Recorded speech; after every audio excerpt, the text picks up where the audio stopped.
আপু, আপু, ও আপু। হ্যাঁ বলো। না আপু থাক, আপনার মন খারাপ। আমি জানি আপুর মন কেন খারাপ। ওরে ভীমরুল, বলো তো আমার মনটা কেন খারাপ?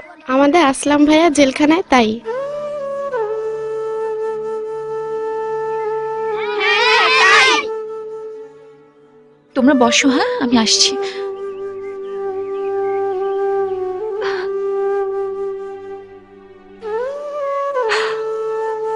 জান্নাত, আমার আমার কেমন যেন লাগছে শিউলি। মনে হচ্ছে কি যেন একটা বিপদ হবে।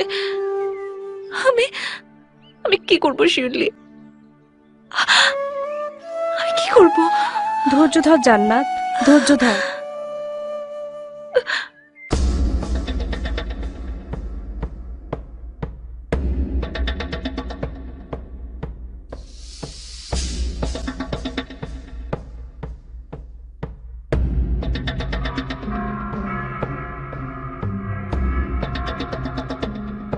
ও মাই গড, যা ভেবেছিলাম তাই।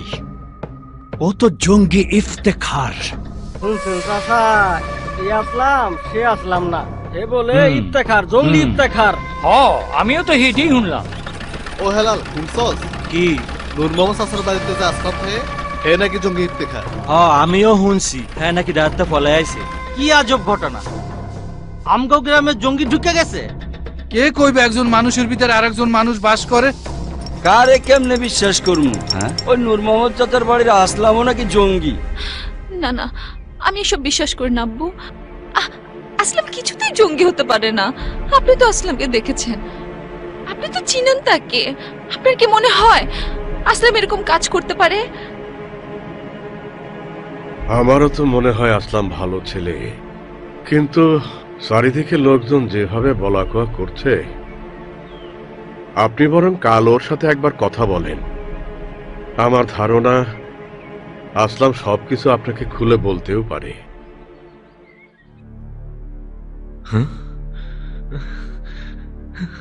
জান্নাত,